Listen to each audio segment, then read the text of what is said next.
Today's question: how do you budget for healthcare? The simple answer is preparation.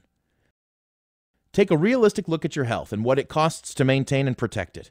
Then, make sure you have money set aside for a rainy day with the help of special savings accounts that are available either at your workplace or directly through a health insurer.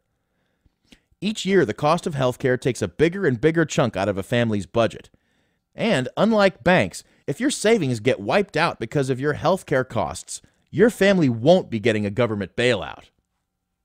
However, if you can budget for things like groceries, home and auto costs, or what you want to spend on eBay this year, you can budget for healthcare too. In fact, it's essential. First, let's take a look at Gary. Gary is a bit in the red these days.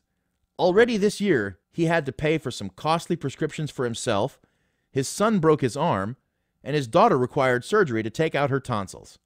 Unfortunately, Gary did not prepare himself for these bills, and now he's facing financial problems. Good thing for Gary, we have a magic rewind button, and we can take him back to when he signed up for a health plan. Now that's better. Red is definitely not Gary's color. So let's start over by helping Gary plan a healthcare budget.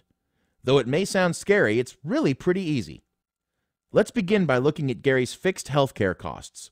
First, there are his monthly premiums, which are held out of his paycheck. They stay the same all year, so they're easy to budget. Next, there are products and services not covered under Gary's health plan, but part of his family's overall health. Things like dental visits, eye care, and regular medications. These may vary a bit from year to year, but they stay fairly constant. Then there are other costs associated with keeping Gary and his family healthy, like fitness clubs or equipment, vitamins, or his wife's acupuncture therapy. These also stay fairly constant. Which brings us to Gary's yearly out-of-pocket costs, which is what put Gary in the financial hole he's in. These may include the costs of unexpected doctor's visits and prescriptions or trips to the ER. You can't really predict what you'll spend on out-of-pocket costs from year to year, but you can prepare yourself by taking advantage of an FSA, which is a flexible spending account, or an HSA, which is a health savings account. To find out how these accounts work, you don't need a magic rewind button. Just use your computer's cursor and find the video titled "What are HSAs, FSAs, and HDHPs" in this section of the Humana website.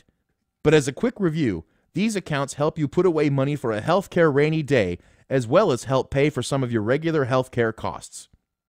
How much money should you contribute to an HSA or FSA? Just add up your regular healthcare expenses and figure out how much you'll need to save in one of these accounts so you don't end up in the red like Gary was at the beginning of this video. Then sign up for one of these accounts through your workplace or directly from a health insurer. To sum it up, with the help of a solid healthcare budget and an FSA or HSA, Gary and his family are back in black, and you can be too. So now you know.